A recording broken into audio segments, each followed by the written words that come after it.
Hey there! This is a complete raw video. Today I have a day off. I am sick. I was sick a couple of days ago. I got a cold. So that's why I had to pause. And today I hope is the last day that I pause so I can continue my journey becoming an Ironman from tomorrow on. And I hope that I can deliver a lot of content in the coming week.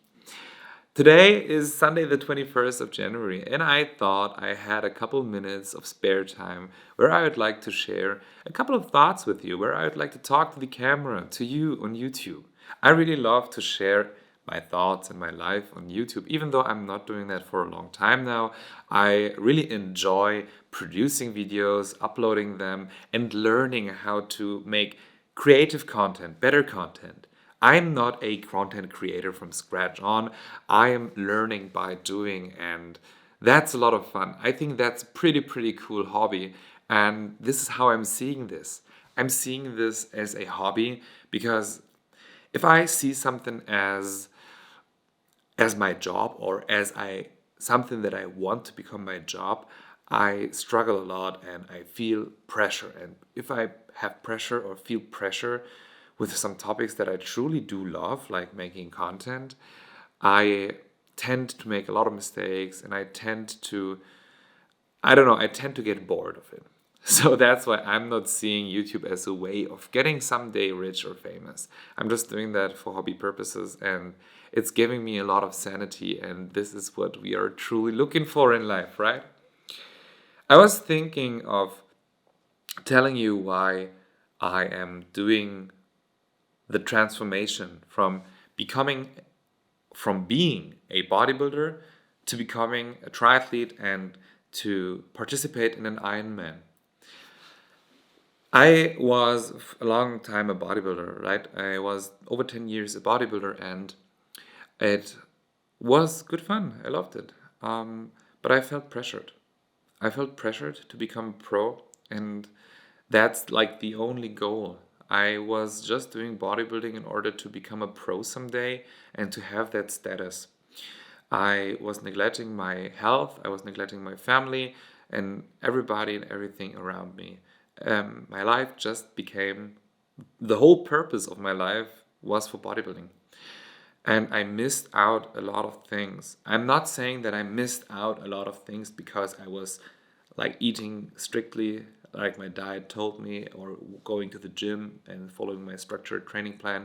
No, I was missing a lot of stuff for myself and a lot of self development that in the first place I wanted to become from or wanted to get from bodybuilding. I got a lot of things for my life from bodybuilding, but at a certain point it stopped. And that was at the point where this sport wasn't a sport anymore, it became an obsession. And this is where it all went downhill. When things become an obsession and even an addiction. Yeah, that's right, an addiction. And that was like the one reason why I pulled the trigger after 10 years and said, no, this is not the way that I'm going to structure my life. This is not the way how I want to enjoy sports and athleticism. Now, this was not an easy decision. I struggled a lot. I had over a year of a slump. I wasn't doing any sports. I was eating like shit, like for real. There was no structure at all. And I felt a huge decrease in my mental health. I did suffer severe depression. There were a couple of other reasons for that. And I went to therapy, of course, and I got it treated, and I'm still treating it. Depression is not something that you treat just with one treatment and it is away. No, it's a journey too, and you have to be consistent, like in being consistent with bodybuilding or triathlon. You have to be consistent to watch your mental health. I think that got a lot of men especially do not watch their mental health, and I think there must be talked a lot more about men's mental health, of course about everybody's mental health. I do not want to start the discussion of like preferring men's mental health above women's mental health or diverse mental health. However, I think that a lot of athletes should talk about what is happening in their lives, in their minds, when being pressured in competing in sports or following a structured sport to become the best version of yourself. And that's actually the point, becoming the best version of yourself. We're trying to become so much the best version of ourselves that we're neglecting our mental health, which of course does not lead us to the best version of ourselves.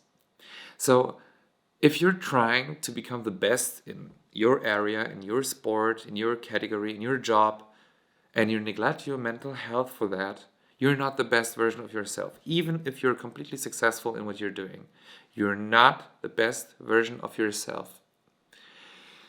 Why did I choose to start another extreme now?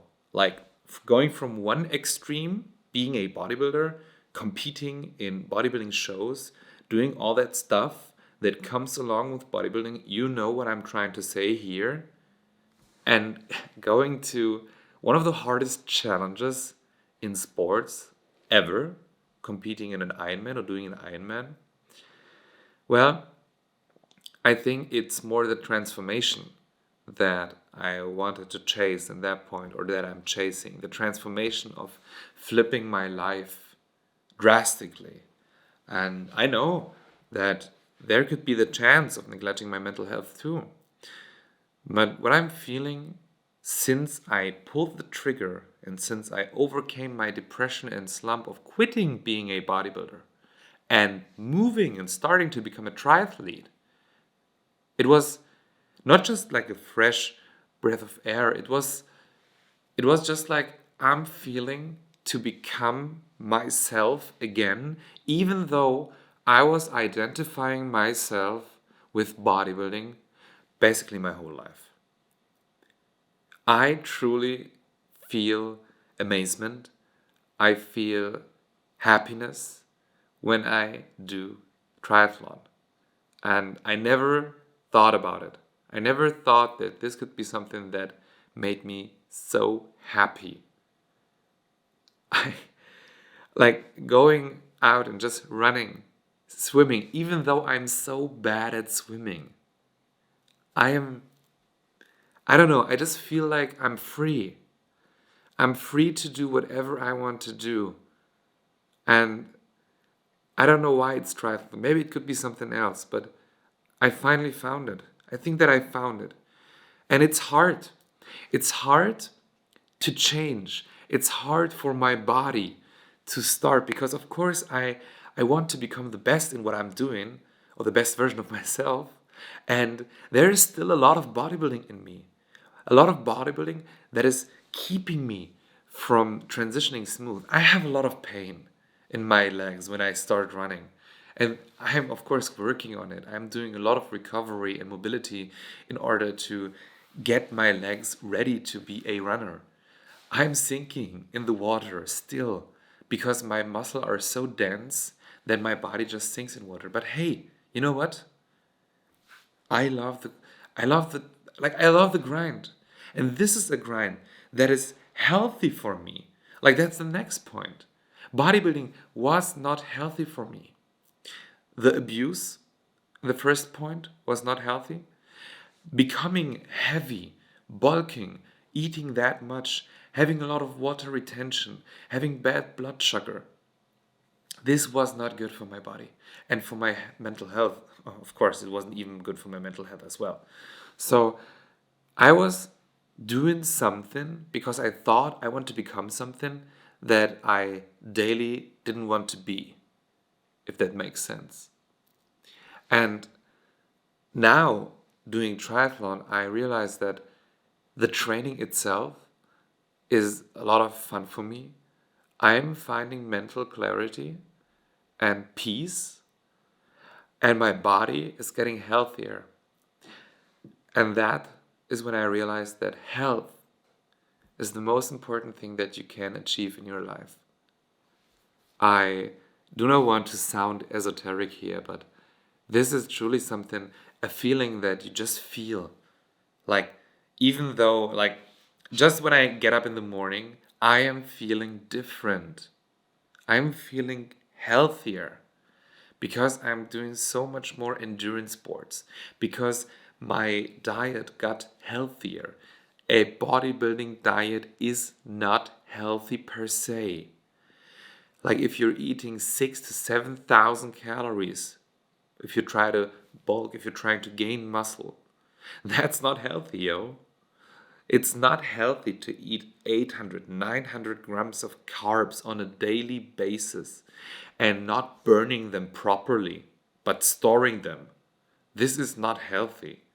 We are not meant to eat like that. Of course, pro triathletes eat that much too, but they're constantly burning that sugar off. And that's where I felt I had to make a change, and I had to spread the message. I had to set up the camera right now because I had the thought today and talk to the camera and tell you that you have to follow your heart, but not just your heart. You have to follow what makes you feel good. And that's where I am now. So that's why this transition or this journey is meaning so much to me. I'm so much happier, and I'm making the people that I love happy too, because I am happier.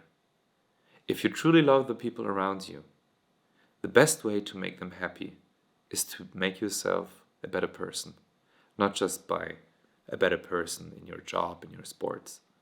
You have to truly love yourself and treat yourself like you want to treat other people, right? And that is a true gift if you're able to do this. That's a privilege. Not everybody can do that. And we have to understand that it's a privilege to choose how to treat yourself. It's a privilege to choose which sports you want to do, which goals you want to have, which food you put in your body, and how to transform yourself. There are a lot of people out there who do not have the choice. And that's why I feel a lot of gratitude. I feel so much gratitude just by doing what I'm doing and realizing that this is a privilege. I think that I told everything that I wanted to say, and I'm not doing a single cut in this video. This should be as raw as it gets. And thank you for listening. See you in the next video. That's gonna be an Ironman episode. Thank you for tuning in. Bye.